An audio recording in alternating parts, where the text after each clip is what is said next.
My next guest on the Bravery Academy today is Dr. Stacy Sims. She's an exercise physiologist and nutrition scientist, and she's on a mission to revolutionise the way that women look after their bodies and listen into their bodies.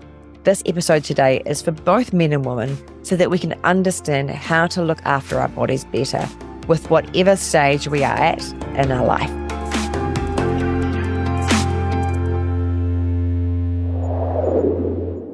Welcome, Stacy. I'm so thrilled to have you on the Bravery Academy. How are you today?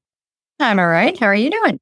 I'm good. I'm looking forward to talk to you. I feel like a mini stalker because I have been looking at your work for so many weeks and months now, reading your research, looking at your books and going, this is exciting what you're sharing. Maybe not, so a little fangirl moment. It may not be your typical podcast to come on because a lot of the times we're talking around bravery stories and resilience, but the research that you have, I think, really helps women understand how they can become their champions in their own body. And that's what I really want to have you share with us today. So tell me actually, first of all, where are you from and where are you living right now? Okay, I'm originally an Army brat from the U.S., but I say San Francisco is home because that's where I kind of ended up after we came back from traveling Europe and stuff. But I currently live in Mount Maunganui. Beautiful, lovely place in New Zealand. So can you tell me, how does stress affect the body? Well, we have two different kinds. We have eustress and distress, right? And the body kind of responds the same way, where we get this whole adrenaline rush, this cortisol increase. And the whole idea is that your body's either going to fight or you're going to run as fast as you can. And it doesn't matter what situation it is, if it's you saw something scary on TV and you have a stress response, or your boss is coming and you're like, oh shit. It doesn't matter.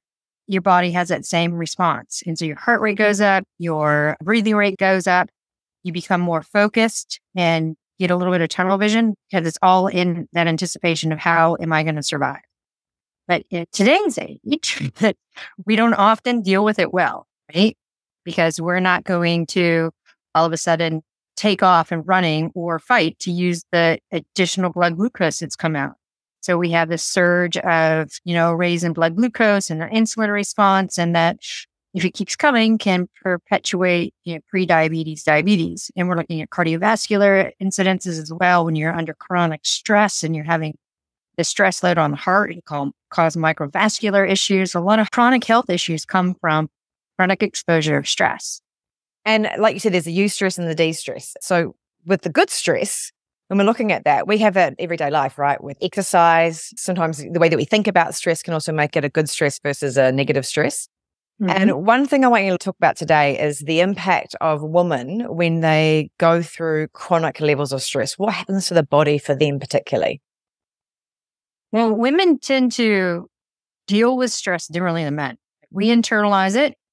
We tend to really kind of push where if you're to go to a physician and you're like, I am so tired. I don't understand what's going on. And they're like, oh, how old are you? You're in your mid-40s and you have a career and you're just overly stressed.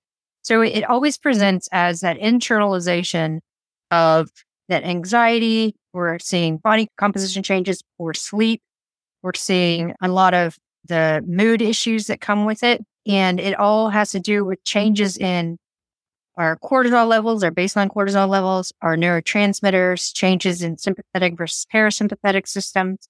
And as we get older as women, we already have a really difficult time activating our parasympathetic systems.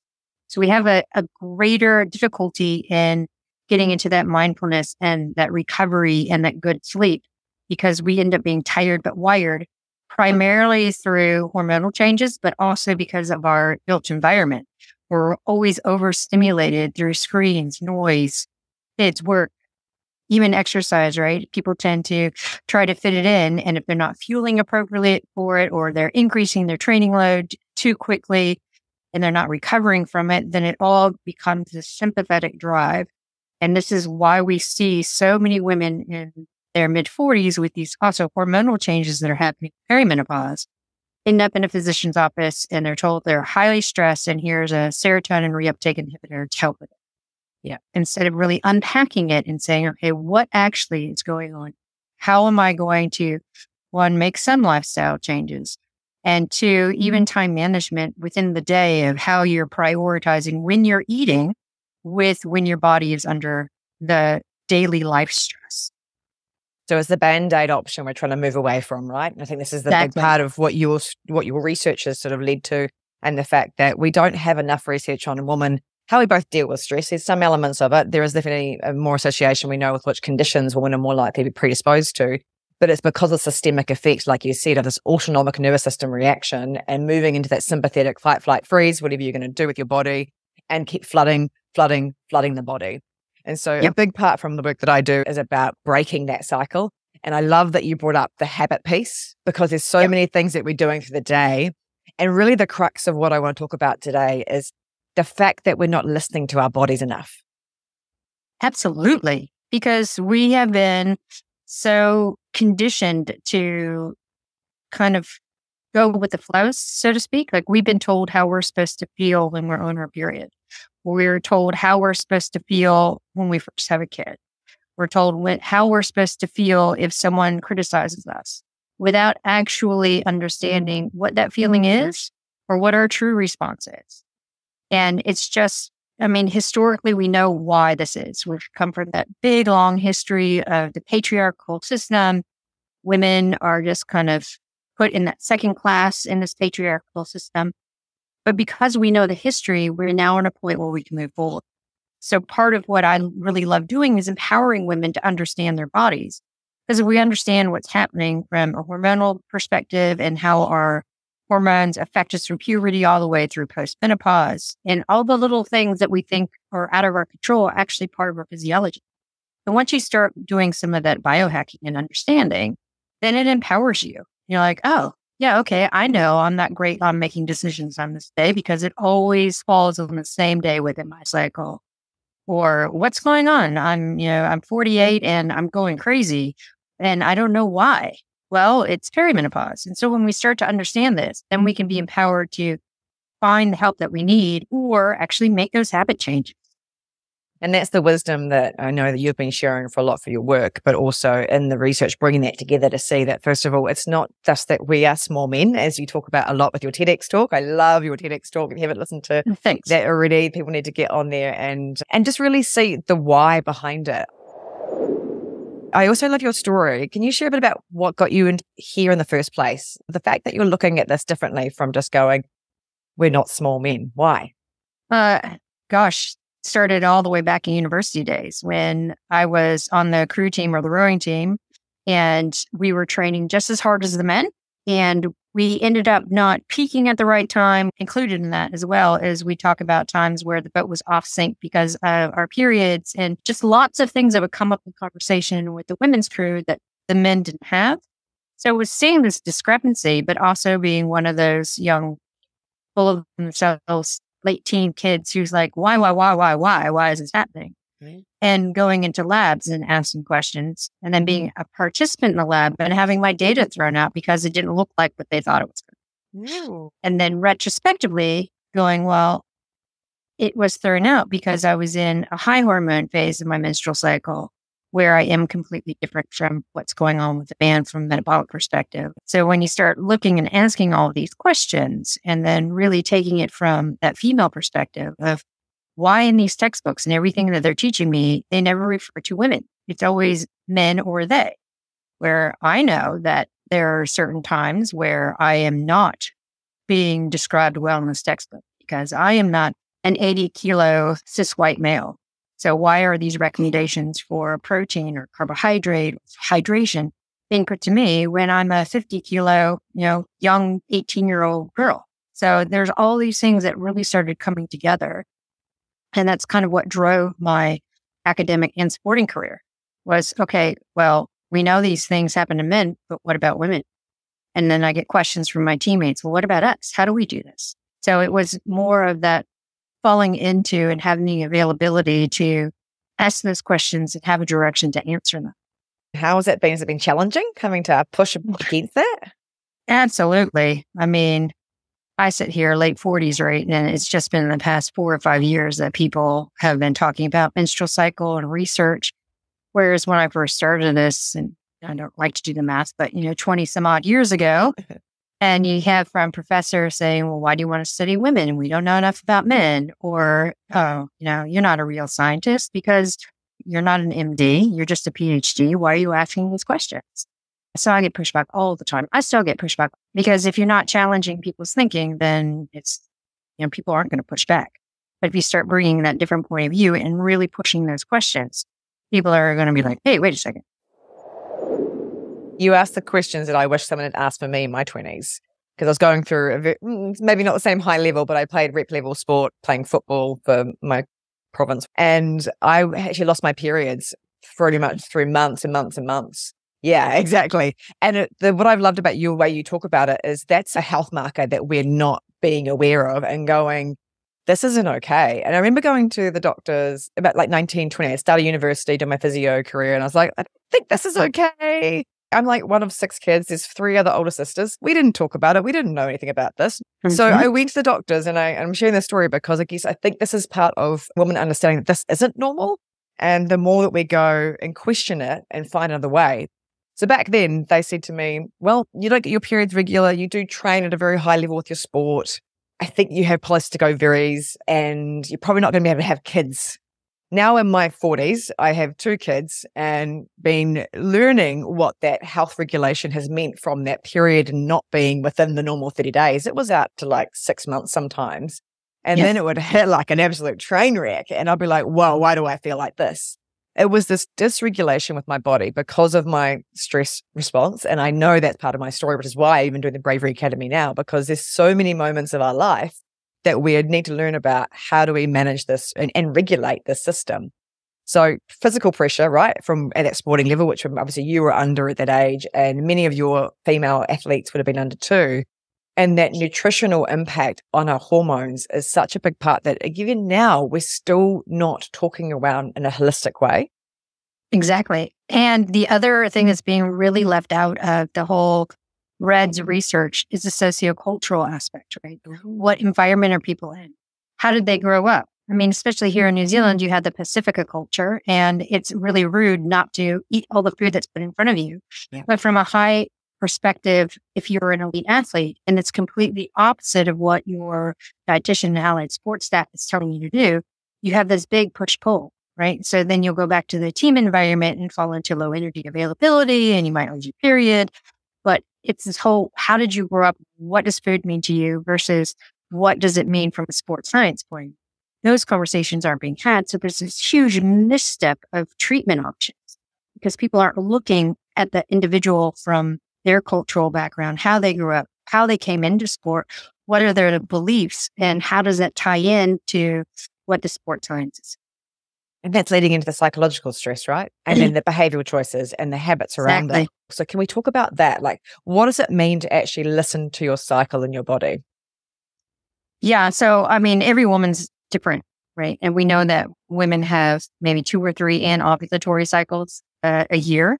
And yesterday, a colleague posted the supplementary material that had 28 different menstrual cycles across this big 6-month project. Oh, interesting. I would love to put that in the show notes. That'd be great. Yeah.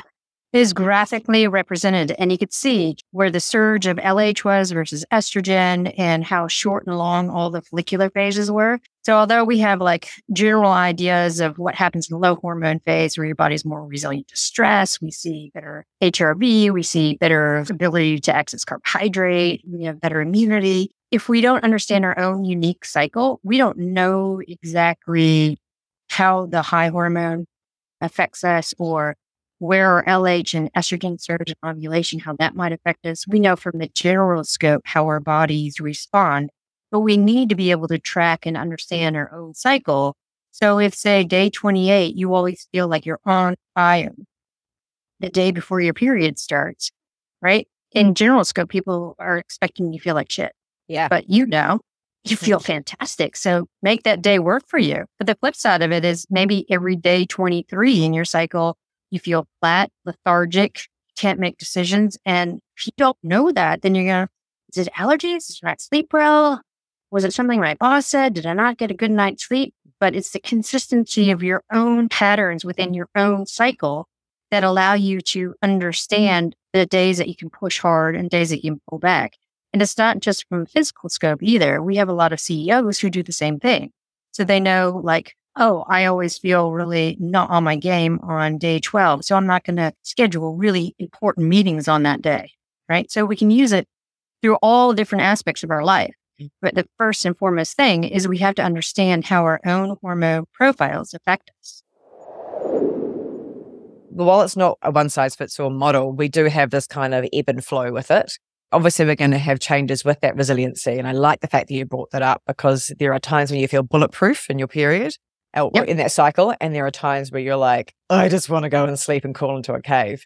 And I think that one of the easiest ways of someone describing to me was the seasons, that every month you have those seasons coming in: winter, spring, summer, and autumn, fall. And if you can learn to understand what those seasons mean for you, that there is some replenishment, but actually sometimes you can still, at that winter time when your period's there, you can still push through depending on how your body recovers. And just because you're bleeding doesn't mean that the world has to stop. Yeah, and that's the biggest myth I think that's out there, because we've been put in this box that when you're bleeding, you're a delicate flower. And we see this from lots of different cultures, third world cultures still having it, where women have menstrual tents, right? And they're shunned away from everyone else because they're bleeding, and oh my gosh, it's a very unsafe time for women. But from a physiological perspective and an immune perspective, your body's on fire to fight. So we have to be able to remove that continuous chatter that is so ingrained in our society. Of course, if you have heavy bleeding, cramping, that's a different story. But in general, you shouldn't let the bleed phase affect the way that you think or move or what you want to do. I love that. So for someone to get more comfortable with this, tracking over time their cycle, their moods, and there's some really great apps out there to do that, right? To make it easy. Yeah. This might sort of sound like we're really focusing on females. I think men should be listening to this episode too, because actually you've got women in your life. And if you can understand that, you know when to push, when to nurture, because we need that as well as part of our hormones, the oxytocin release, to feel safe, to feel supported, to feel like we can bounce back as well. Yeah, absolutely. It shouldn't just be a female-oriented conversation. My husband's behind a lot of the stuff in the company, so he's very well-versed. But sometimes I go to conferences and I ask, like, how many people say the word period on a regular basis? And rarely do I get all the men raising their hands. So I'm like, if you don't, then do you not have a mother or a sister or a partner or a daughter? You should be able to say that word without flinching, because it's just part of the natural human process. Absolutely. As a mother coming into this next stage of like, how do I educate around this? How do we now impart this knowledge to the next generation to help them understand that this is a superpower and honor that period? Yeah, because of the World Cup's going on here. Yeah. I've been very interested to see a lot of the conversations in the newspaper around it has been about menstrual cycle. There was a front page ad in the Herald that was put out by Eve that was like, a red card should be a strong point. Your period is a strong point. And I was like, wow, front page paper, this wouldn't have happened even 3 years ago. So you're starting to see these conversations opening up. But when you're talking to like girls who are 10, 11, 12, they are still a little bit skittish. I'm different because my daughter has me as mom, right? So her friends will ask me questions. But they're still nervous because they understand that period's coming and they're all nervous. And so like, how do you get over that? And then the boys that are surrounding them, they have no idea. And there's no education around it. So I think what we should try to push, because we are a small society in New Zealand, is one of the things they did in the UK in a small school is they had teenage girls and their best friends who were boys all come into a room, and they were very safe in that room. And the girls expressed what it was like to have a menstrual cycle and the fears they had when they got their period. Like, are they going to bleed through? Is there enough sanitary products around? And how they felt with cramping and that kind of stuff. And their friends who were guys totally understood it now. And because they had that personal connection, they were able to support their friends and their friends' friends outside of it. So the tabooness around the menstrual cycle dissipated in that school. It's just amazing to see the results of these case studies that are coming out. That's a huge one. That first period, that first cycle, and the not knowing, the fear around it. I thought I was dying of mine. And I was quite late too. So I was like, oh, is this even going to happen? What does it look like? And it's such a scary process. So then as you go through those next stages into your sort of 20s and out of those teenage years, how can women in their 20s learn to listen into their body better? Yeah, and then the other thing that comes on is there's a metabolic shift that happens around 19, 20 years old, where metabolism starts to slow down because they're not growing anymore. So they're out of the endocrine teenage rapid growth. So metabolism settles. So weight comes on. Yeah. And people are like, oh my gosh, it's associated to work, university, stress. Yes, but also we have to pay attention to the fact that our bodies have changed and we have a different metabolic rate. So we have to look at nutrition differently. We have to look at exercise differently. We have to look at sleep differently. So if we, again, are tracking our cycle, we start to see perturbations in it, then we can start to either say, oh, we need to pull back because my cycles are getting longer and longer, and that's a sign of high stress. Or if we're having short cycles of really heavy bleeding, then we know that that's more of a luteal phase defect or some kind of issue with ovulation. And that's something that should be checked out. So again, it comes back to the tracking. And teenage years are really irregular, especially if you start menstruating after the age of 13. But once you hit that 18, 19, 20 time period, they should be pretty regular and pretty normal for you. And the other thing that's not really talked about is your actual bleed pattern. Like, what does your bleed pattern look like? People are like, oh, it's about 7 days. Now, what does it look like? Do you have 2 days of heavy bleeding and then spotting and then light bleeding? Or what's going on in those first 4 to 5 days? Because if you start seeing changes there, then that's another indication something's going on with it. One of the things that I love that you talk about is around the types of exercise we should be doing at that stage.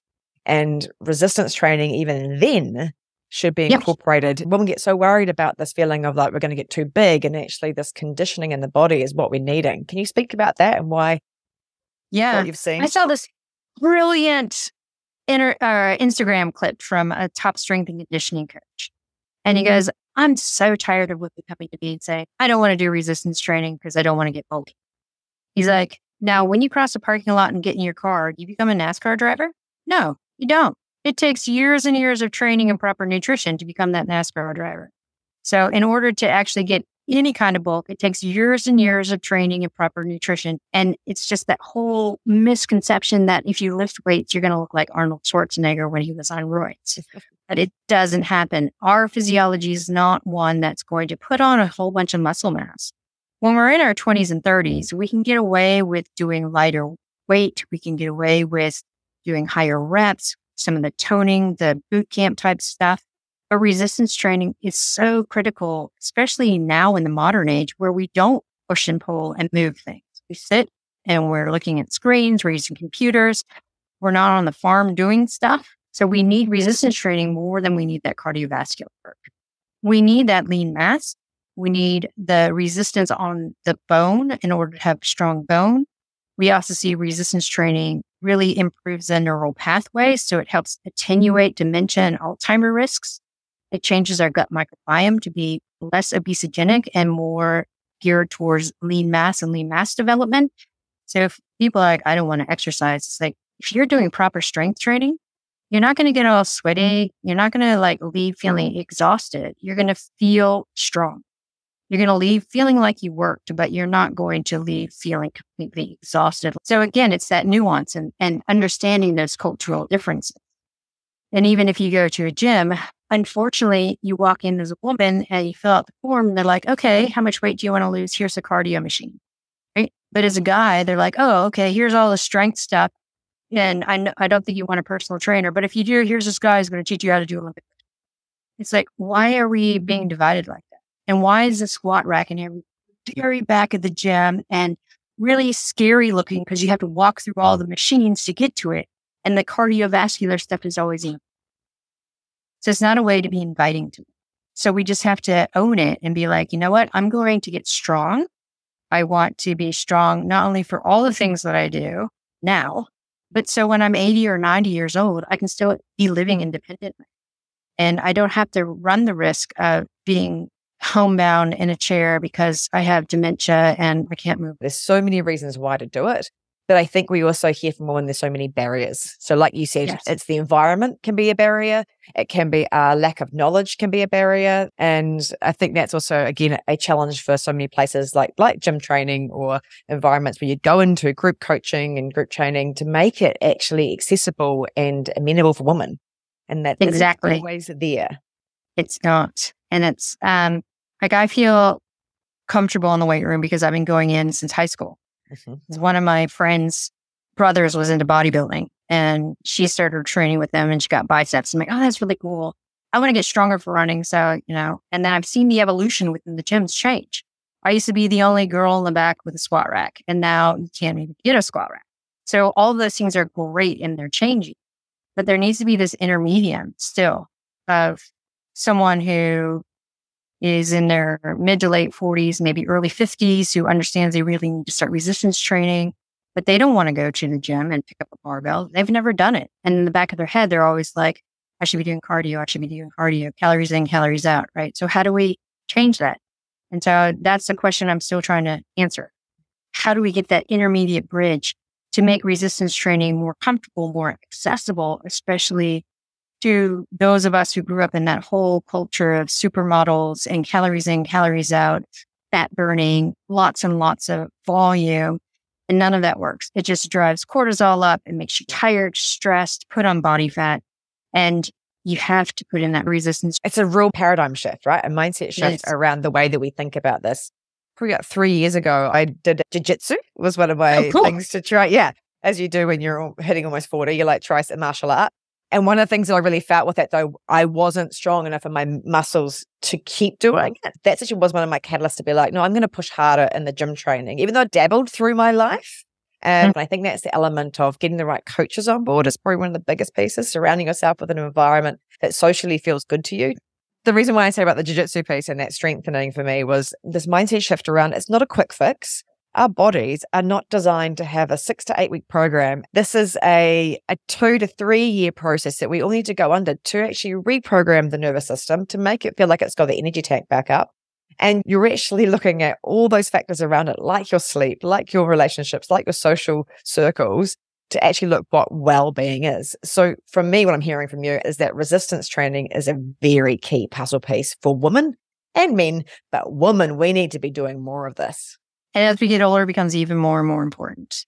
And I say that as being a long-time endurance athlete. Yeah, I dabbled in the gym because of my friend, like I was saying, in high school, and it was fun. But I was always a runner. And then I got into Ironman, and then I got into Xterra. I was a professional bike racer. So long-time endurance athlete. And it got to a point where it's like my body keeps breaking down. I really need to get back in the gym. And if I don't get in the gym, I break. And so when we're talking about the fragility of physiology and the fragility of the body, soft tissues respond, even the joint, the tendons, the ligaments, they respond to resistance training to make your body more resilient, to be able to pick up the volume of running or to step off a curb and not break. And when we start talking about the injury prevention aspect, as well as what are you doing now to enhance your life, this is where we start to see people go, oh, I get it. Okay, I get it. It's not about being bulky and spending hours and hours in the gym all day, all the time. So, more education. You've got some amazing books, one particularly focused on menopause. So tell me the title of that one again. Next level. You're kicking ass and killing it through menopause and beyond. Have you noticed how many more conversations and podcasts and stories are coming up around menopause right now? Yes, I have. But when we look at the conversations that are in Stuff or the Herald or coming from overseas, they all have a negative spin on it. And this is what frustrates me. They're trying to disempower women through menopause, where women are talking about it, but they're talking about it all the negative scope. I have bad hot flashes. I can't sleep, but no one's giving the solution. Because unfortunately, the solution that's being talked about is menopause hormone therapy. That's a tool in the toolbox, but it is not the solution.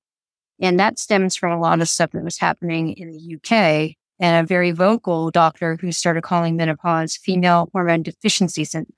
Wow. It's like, no, it's not a deficiency. It's a natural part of aging.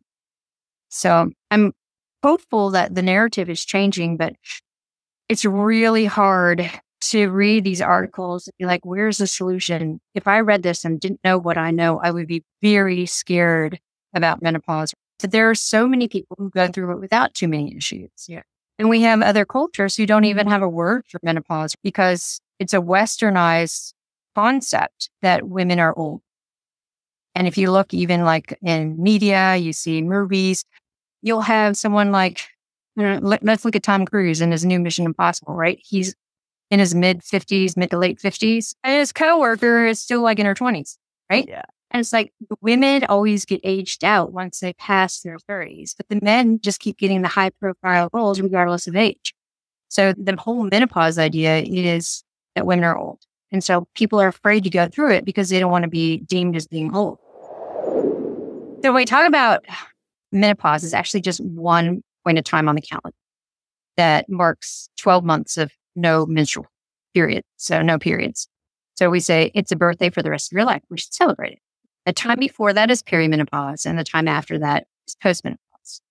Now, the thing about perimenopause is you can't definitively say when it starts because sometimes women in their mid-30s are starting to have issues, and sometimes it's not until their very late 40s, almost 50, when they're like, hey, what's going on?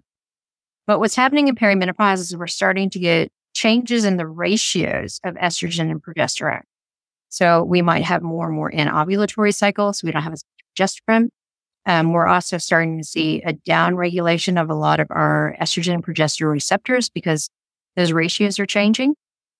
And we know that about the 3 to 4 years before the actual one point in time menopause is where the symptomology is the worst, where we start to see that huge shift in body composition change. We see a huge shift in brain function, mood, anxiety, motivation, ability to withstand stress. And that is the conversations that we're seeing where people are like menopause, and they're really talking about late perimenopause.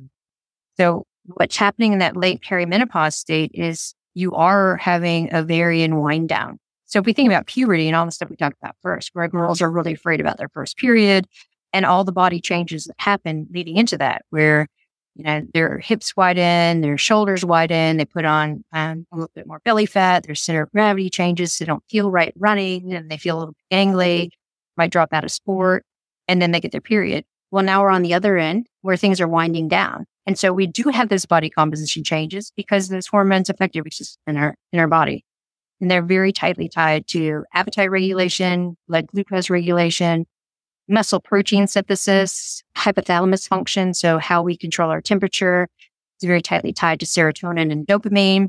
So when we start having these changes in these ratios, it's not surprising that women are like, what the hell is going on? Because no one tells them that, when you have an episode of estrogen dominance because you didn't ovulate, you're going to have this huge rush of serotonin because estrogen really affects serotonin receptors, hypersensitizes them. And then when the estrogen drops, boom, serotonin dump. And you get this immediate, anxious, depressed, what the hell feeling. No one tells people that. So they think that something's wrong with them. Well, they're experiencing it, but they don't know why. Yeah. Yeah. And someone's like, oh, it's just because of your lifestyle. And here you have to take these drugs, or you should try to get more sleep. But sleep's a big issue too, because now you're having temperature changes, hypothalamic changes. You're not producing as much dopamine. You're having issues with melatonin. So you can't get into good sleep architecture. You can't get into that slow wave sleep. You're very sympathetically driven, so you can't get into that parasympathetic side of things. So those are all the issues, but now I can tell you solutions. So we know there are a few key factors that really can exacerbate menopausal symptoms. One is fitness level and obesity. So if you're not very fit and you tend to be overweight to obese, there's a higher incidence of metabolic issues, higher blood glucose, insulin resistance, more hot flashes, poor sleep quality. When we start looking at high stress, because our baseline set point of cortisol has become elevated from this point, because our bodies themselves are under stress with changes in hormone ratios and body's responses to that, and changes in gut microbiome, because if we have differences in our hormone ratios, then we don't need as many of the gut bugs to actually do something with this conjugated hormones that come into the gut. So we start losing the diversity, which then feeds important affects sympathetic drive. It affects BDNF. So we're having those changes and the sleep issues. And so if we're highly stressed, with elevated cortisol, changes in gut microbiome, it increases that sympathetic drive, and people are walking around so tired, so wired, and can't get out of it. Yeah. And that's the crux of it. So solutions, talk to me about the solutions that women are just waiting to hear. And I'm sure partners are waiting to hear so they can go, here we are. This is how you get there. Yeah. So like I said, menopause hormone therapy is a tool in the toolbox, but it's not the first port of call. If you're having like really, really severe symptomology, hot flashes, night sweats, you can't sleep, you're just all over the show, definitely time and place to have a conversation with your GP about it. But for most, there are things that we do first. We look at creating an external stress that's going to make our bodies adapt the way our bodies used to adapt with hormones working. So the first thing is exercise. What kind of exercise is really, really important at this point in time? So we've talked about resistance training, but when we get to peri and postmenopause, we need to do power-based resistance training. So this is heavy lifting. This is we call it the 3 to 5. 3 to 5 exercises, 3 to 5 sets, 3 to 5 minutes recovery in between. And you're lifting at 80% or plus 1 rep max. So it is heavy work because it's a central nervous system driven activity. Because when we're looking at what estrogen does to muscle tissue and lean mass, it's responsible for stimulating our basal cell or satellite cell. It's responsible for how tight myosin binds to actin, so how strong a muscle contraction we have. And it's also responsible for how much acetylcholine, which is our key neurotransmitter that jumps from the nerve to the muscle to create that muscle fiber innervation. So when we start to lose estrogen or changes in ratios, that whole system starts to fail. This is why women aren't very strong and they lose their power and their speed. Heavy resistance training is that central nervous system response. And now the body's like, oh, wait a second. The nerves are telling me I need to be able to create a very fast muscle fiber contraction, and I need to have more lean mass, and I need to be able to develop this power. So I'm doing it without estrogen. We look at the other spectrum of what do we do for metabolic health and really removing the increase in that visceral or that abdominal adiposity, the menopause. Resistance training for one, because then there becomes this crosstalk between the muscle and the enzyme responsible for putting on visceral fat. So the muscle is like, we don't need this fat. Just clarifying for that, that's the belly fat people. That's the deep belly fat. Yeah. Deep belly fat's hanging around that you're like, I just need to get rid of it. But so I'm going to try 10,000 sit-ups and I'm going to do all the cardio. And it makes it worse because when you start doing a lot of cardio, you get into this moderate intensity, and that moderate intensity signals the body to elevate cortisol and put on body fat. So we look at, okay, we do that resistance training, and then we have to do true high intensity work. I'm not talking about F45. I'm not talking about CrossFit. I'm not talking about all these supposed HIIT classes. I'm about true high intensity, where you're doing sprint interval training, or you're doing true HIIT, which is 1 to 4 minutes of 80 to 100% of your max, and you have variable recovery. Because the goal here is these are very strong stimuli that are going to improve cardiovascular health, but also going to cause epigenetic changes within the muscle to pull glucose in without insulin, because we become more insulin resistant as we get older. And it also, again, signals that we don't need that extra body fat. We also see changes in gut microbiome when we're doing that high intensity, that true high intensity work. It stimulates more diversity in the gut microbiome and switches the ratio of the obesogenic phyla to, again, the lean phyla. So we look at how are we doing these external stressors that's going to benefit our body. It's not about spending lots of time. It's about quality. And people are like, I don't go to the gym. How do I do sprint interval training? Well, you have stairs. You can run upstairs. If not, then you're a walker. You're not a runner. Because sprint interval training doesn't mean running. It just means going hard as you can in any mode. Swimming, cycling, running, walking, battle ropes. So plyometrics fall into all of that.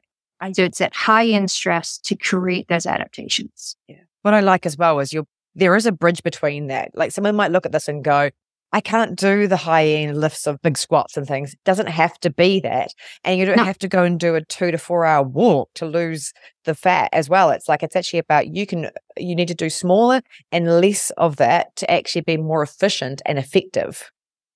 Yes, I had a PhD student who just graduated in May, and she was finishing up in Denmark. And they did this really cool study. And I always tell people that if you can afford just one session with a physio who understands body movement, get them to assess how you are moving, because I don't want anyone to go in and start lifting heavy with poor mechanics. I call everyone who exercises on purpose an athlete. I love that. So some of my older athletes took 2 to 4 months to phase into lifting heavy, but it's not a training block, right? We're not talking about heavy lifting as a training block. We're looking at it as the eye to, this is what I'm going to do to maintain my quality of life for the rest of my life. So it's going to take some time to get in there. And you might find that a 15 kilo bar is 80% of your 1 rep max. And you might be able to lift it properly for 2 reps. That's a great strength. That's fantastic because it's still that stress to your body. And you build on it just like any other. One of the things that I have personally found, and again, this is about a lot of the misinformation that's out there around women's body types, but particularly around food and nutrition, and one around fasting. So many of the trends that are out there, this one drives me a little bit mad. Me too. Can you speak to it? Keto. Fasting and keto, both of them drive me absolutely crazy. So when we look at the science, right? I'm a scientist, so we look at the science. We now see new evidence that shows that if you delay your eating in the morning and you don't start eating food till 11 a.m. or after, you have a higher predisposition to obesity and cardiovascular issues. Where we see women... Pause on that again, because that is such a big thing for people to hear, but women particularly. Exactly. And then when we see that people who are eating earlier in the day and then they wind down their eating so they're not having massive amount of calories towards the end of the day, they maintain lean mass, they have better sleep quality, all their cardiometabolic risk factors go down, and it's really apparent in women. So when we look inherently at women and fasting, from a sex difference, women are already set up to be metabolically flexible in the fact that our liver has some estrogen receptors in there, and it's also very sensitive to glucose. So when glucose starts to go down, then the liver, spits out and breaks down some glycogen, and we use that, and then it starts to go down again, and then the liver sends signals and estrogen receptors send signals, and then it's like, hey, wait a second, we can't even use fatty acids. So we are like in a quandary here. So all these people were like, I'm going to do fasted, I'm do big fasts, and I might do fasted training to improve my metabolic flexibility. It doesn't work in women. It's counterintuitive to the body for this. And when we look from that historical perspective, it is because in the hunter-gatherer days, when there was low food, the response for the female body was to put on a whole bunch of fat and to wind down metabolic rate so that she didn't need calories, because the male of the species and the kids needed the calories to continue survival of the species. So when people are like, oh, I want to fast for all these great health outcomes, like what health outcomes? Because the data that's coming out is based on men. If we look at cognitive focus, that's male data. We look at better blood glucose control, male data. We look at better parasympathetic responses, male data. We look at the data on women and it's the opposite. We see pre-diabetics becoming diabetic. We see more of a sympathetic drive. We see less autophagy because the body's under severe stress.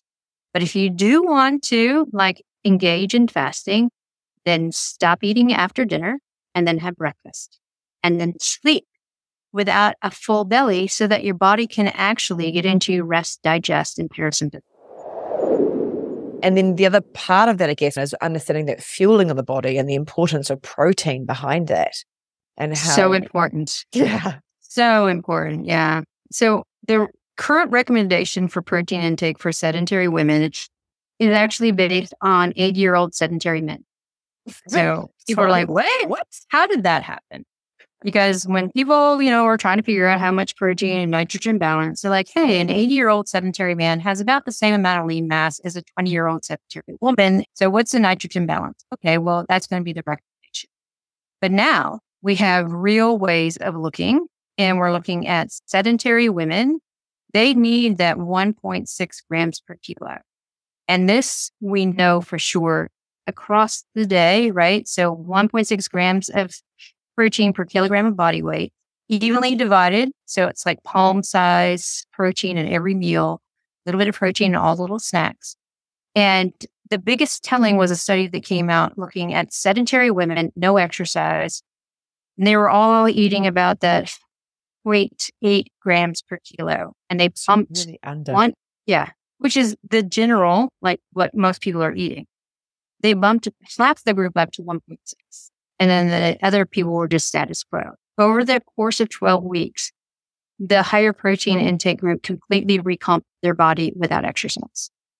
So we see the importance of protein. So it's not just for, I have to eat protein because someone told me. It's because your body needs it. Not only for lean mass development, but for neural aspects, for gut health, for all of these things. And then when you start doing endurance exercise versus strength training, people are like, oh, well, if I'm endurance exercise, I don't need protein. Yes, you do. You're going through a complete fuel depletion, muscle ripping type, which is different from strength training. But you need that protein for reparation. And you need that protein for lean mass development.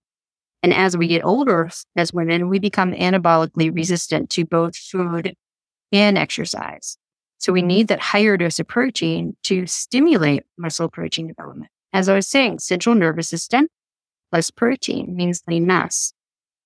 So it's really looking at the foundation for it. We really want women to see that resistance training is so important and key. However, if you haven't got this basic building block of what you're putting in and that protein, you can't get out the results that you need as well. Is there anything that you take away just for the everyday woman that they could be doing, apart from what we've talked about already, as simple little biohacks? Yeah, I always think there are 3 key things that we want you to do. One is know your hormone profile, be it naturally cycling, on any kind of hormone contraception. If you're on an IUD, you can still track with temperature, basal body temperature, understand. If you're perimenopause, really understanding how your cycle is changing. Is it the bleed pattern that's changing? Is it the length? So just knowing that. So that's the first thing, tracking that. Sleep, big, huge thing, because you'll start to see sleep perturbations across your hormone profile too. So if you have a really bad night's sleep, it might not be because of stuff that you've done, but because of your hormone profile. So that's why it's really important. So those 2 things are big. And then the other really big thing is having breakfast. Because if we have breakfast, and it doesn't have to be massive, and it's not coffee, because coffee's not a food, we have breakfast that has some good protein in it. It sets the whole body up for better choices throughout the day. And we see this in research. When people are having breakfast with protein in it, then it sets even keel energy for the rest of the day, and they can make better choices. So those are the 3 things I like people to start with. And then we add in the, mindfulness piece, the movement piece, the hydration piece. And they're very key, simple, but really effective tools. Exactly. Stacey, how do people work with you, find out about you? I know you've got some amazing resources from, even just at your Instagram page, you share a lot of amazing resources on there. So thank you for that. I was watching one of your sleep things today going, oh, so simple. People need to come back to this. So the Instagram at Dr. Stacy Sims. And then you've got 2 books. Again, what I love about your books is they're not just for athletes. And I'll put links into the show notes for them as well. Yeah. So the first one we wrote was a roar, and that was across a woman's lifespan. Explains like training, nutrition, sex differences across the lifespan. And then the one that we wrote because of so much feedback from the first one, because there's one chapter on menopause, and all these people were like, well, what? I need more information. So we wrote Next Level. And Next Level is all about peri and post-menopause. And it also includes surgical menopause, because there are so many women who unfortunately go through surgical menopause.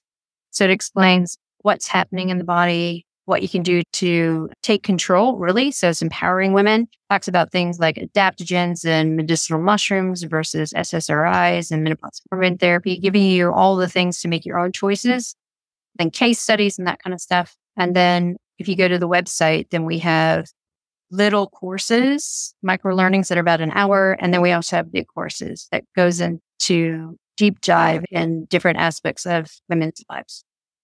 So start simple and grow from there. Exactly. Thank you, Stacy, so much for your time and your wisdom. I'd love to have you back because I know you're a wealth of knowledge, but you are doing amazing work. And thank you for being brave and all the things that you're doing. Well, thanks for having me. It's been great. Wow, what an episode. I have just loved talking to Dr. Stacy. Her knowledge around the body and the woman's health is phenomenal, and she is shifting the paradigm on how we should be dealing with our bodies at every stage of our life. If you've loved this episode of the podcast, please go on to our socials and subscribe, rate and review wherever you listen to your podcast. Share the message because it makes a big difference for others to understand how every day they can be a little bit braver.